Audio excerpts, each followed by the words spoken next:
ಉತ್ತರ ಪ್ರದೇಶದ ಪ್ರಯಾಗ್ರಾಜ್ನಲ್ಲಿ 144 ವರ್ಷಗಳ ನಂತರ ಮಹಾಕುಂಭಮೇಳ ನಡೆಯುತ್ತಿದೆ. ಈ ಬಾರಿ ನಡೆಯುತ್ತಿರುವ ಕುಂಭಮೇಳದಲ್ಲಿ ಸುಮಾರು 45 ಕೋಟಿಗೂ ಅಧಿಕ ಮಂದಿ ಪುಣ್ಯ ಸ್ನಾನ ಮಾಡುವ ನಿರೀಕ್ಷೆ ಇದೆ. ಎಲ್ರಿಗೂ ನಮಸ್ಕಾರ. ಇವತ್ತಿನ ಸುದ್ದಿ ಸಮಾಚಾರದಲ್ಲಿ ವಿಶ್ವದ ಅತಿ ದೊಡ್ಡ ಧಾರ್ಮಿಕ ಜಾತ್ರೆ ಎಂದೇ ಪ್ರಸಿದ್ಧವಾಗಿರುವ ಕುಂಭಮೇಳದ ಬಗ್ಗೆ ತಿಳಿಯೋಣ.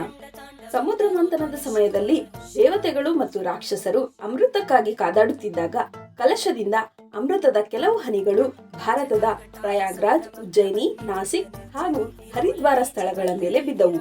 ಅಂದಿನಿಂದ ಕುಂಭಮೇಳವನ್ನು ಈ ಸ್ಥಳಗಳಲ್ಲಿ ಆಯೋಜಿಸಲಾಗುತ್ತಿದೆ ಎಂಬ ನಂಬಿಕೆ ಇದೆ. ಗ್ರಂಥಗಳ ಪ್ರಕಾರ ಮೊದಲ ಕುಂಭಮೇಳ ಸತ್ಯಯುಗದಲ್ಲಿ ಶಂಕರಾಚಾರ್ಯರಿಂದ ಪ್ರಾರಂಭವಾಯಿತು ಎಂದು ನಂಬಲಾಗಿದೆ. ಪ್ರತಿ 6 ವರ್ಷಗಳಿಗೊಮ್ಮೆ ನಡೆಯುವ ಕುಂಭವನ್ನು ಅರ್ಧ ಕುಂಭಮೇಳ, ಹಾಗೆ ಪ್ರತಿ 12 ವರ್ಷಗಳಿಗೊಮ್ಮೆ ನಡೆಯುವ ಕುಂಭವನ್ನು ಪೂರ್ಣ ಕುಂಭಮೇಳ ಅಂತ ಕರೀತಾರೆ.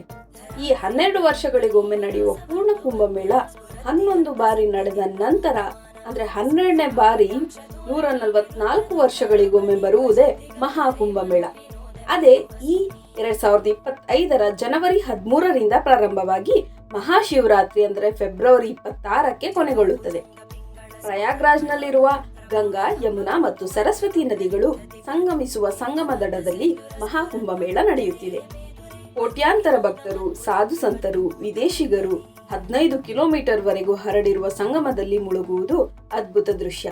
ಹಿಂದೆ 1880ರಲ್ಲಿ ಈ ಮಹಾಕುಂಭಮೇಳ ನಡೆದಿತ್ತು ಮತ್ತು ಮುಂದಿನ ಕುಂಭಮೇಳ ಸುಮಾರು 2169ನೇ ಇಸ್ವಿಯಲ್ಲಿ ನಡೆಯುತ್ತೆ.